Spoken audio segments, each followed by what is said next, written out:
Бул кабар айдоочуларга майдай жагат деп айта албайм. Эгерде айдоочулар эреже бузса, ордунда сынак тапшырат. Эгерде сынактан өтө албаса, айдоочулук күбөлүгү жок кылынат. Эми суроо: чоң аталарыбыз компьютердун сынагынан өтө алабы? Албетте комментарийге ой пикириңизди жазып коюңуз. Бул мыйзамды сиз колдойсузбу? Бишкекте тез жардам менен жол тандабасынын ортосунда кырсык орун алды. Оштун мэри чиновниктин камогун алдырды. Дастан, камогуңду ал дейм деп жатып, камок алынды. Ушулар жана башка жаңылыктар түрмөгү. Видеонун астындагы ойдо караган бармакчаны албетте басып коюңуз. Ошондо гана сиздер Кыргызстанда жана башка өлкөлөрдө болуп жаткан акыркы жаңылыктардан кабардар болуп турасыздар. Бишкекте тез жардам мунаасы катышкан жол кырсыгы болду. Бүгүн 24-март күнү эртең менен Бишкекте тез жардам мунаасы менен жол тандабас катышкан жол кырсыгы болду. Бул тууралуу күбөлөр маалымдашты. Алардын айтымында кырсык Ибраимов жана Фрунзе көчөлөрүнүн кесилишинде болгон. Сүрөттөн көрүнүп тургандай, жол тандабас жолдон газонго чыгып кеткен, жабыркагандар жана кырсыктын себептери боюнча азырынча маалымат жок. Токмок шаарында 2 унаа кагышты. 22-март күнү Токмок шаарында 2 унаа кагышты. Бул тууралуу аймактык кабарчыга күбөлөр билдиришти. Маалыматка караганда кырсык саат 18:20 чамасында болгон. Шаардагы 1-3 кечи райондордун кире беришинде Mercedes-Benz жана Volkswagen Passat үлгүсүндөгү унаалар кагышкан. Чүй облустук ички иштер башкармалыгынын жол кыймылынын коопсуздугун камсыздоо башкармалыгынын басма сөз кызматы кырсыктын чоо жайын тактап жатат. Ал эми Токмок шаардык дарыгерлердин жалпы практикалуу борборунун маалыматына караганда аталган кырсыктан 3 киши жабыркады. 1961 жылы, 1991, 2007 жылы туулган кыз сыныктар бөлүмүнө жаткырылган. Булак турмуш кежи.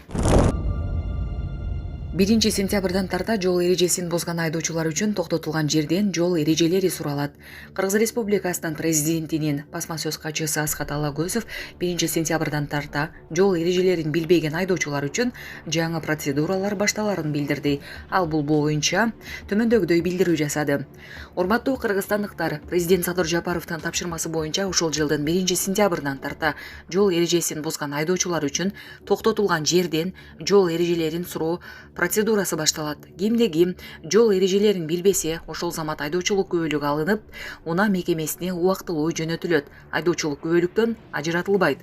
Айдоочу каалаган убакта унаа мекемесине барып, жол эрежелери боюнча кайрадан сынактан өтсө, айдоочулук күбөлүгү дароо кайтарылып берилет.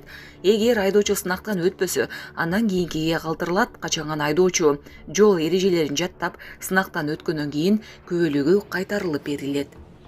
Москва шаарында жашап жана эмгектенесизби? Медициналык кызматтар керек, бирок алар сизге кымбат жана сапатсыз сезилет. Умбем клиникалар тармагы сиздерге өз кызматтарын сунуштайт. Бүгүнкү күндүн талабына жооп берген заманбап жабдыктар менен кесипкөй дарыгерлер сиздерди күтөт.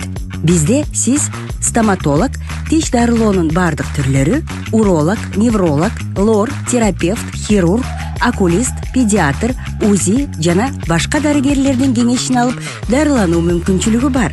Умбем клиникалар тармагы бул жогорку сапаттагы медициналык жабдыктар менен камсыз болгон профессионал дарыгерлер. Сиздердин ыңгайлуулук үчүн Умбем клиникаларынын Москва шаары боюнча 3 медициналык борбору иштейт. Өзүңүзгө ыңгайлуу даректи тандап медициналык кызмат алсаңыз болот. Ушул ай ичи бизге келип төмөндөгү кызматтарга арзандатуу менен медициналык кызмат алыңыздар. Ден соолугуңузга кам көрүүнү эртеңкиге калтырбаңыз. Умбем клиник Москва. Дастан, магазиниңди буздуңбу? Аева жанталаштың, а? Аева жанталаштың, бузбайм деп. Дастан, камогуңду ал, билем сеники. Оштун мэри чиновниктин дүкөнүн буздурду. Ош шаарынын мэри Жеңишбек Токторбаев мыйзамсыз курулуштарга каршы күрөш улантып, шаардык чиновниктин мыйзамсыз чиновниктин салынган дүкөнүн буздурду. Медианын маалыматына ылайык, бул объект шаар куруу эрежелерин бузуп, коомдук пайдалануу үчүн каралган аймакты ээлеп турган. Буга чейин мэр мыйзамсыз объекттерди жоюу жана шаардын инфраструктурасын жакшыртуу боюнча бир катар чараларды көрүүдө. Бирок бул чечим коомчулукта ар түрдүү пикирлерди жаратты. Катардын футболчулары Бишкекке оюнга учуп келди. Бүгүн 24 мартта Бишкекке Катардын футбол курама командасы учуп келди. Саат 14:00 Катар курама командасынын башкы майшыктыруучусунун оюн алдындагы маалымат жыйыны болот. Жана 19:30 стадиондо команданын расмий машыгуулары башталат. Алар эртең 25 мартта 2026 жылкы дүйнө чемпионатынын тандабалуу оюндарынын 3-раунд алкагында Кыргызстандын курамасы менен беттешет. Айта кетсек, оюн Дөлөн Өмүрзаков атындагы стадиондо орун алат. Башталышы 19:45 болот. Тбилиси-Алматы багытында бараткан учак Бакуга шашылыш конду. Тбилиси-Алматы багытына учкан учак Бакудагы Гейдер Алиев атындагы эл аралык аэропортко шашылыш конду. Бул тууралуу ТАСС кабарлады. Маалыматка караганда, Air Астана авиакомпаниясынын Airbus A321 учагынын капитаны шашылыш конууга уруксат сураган.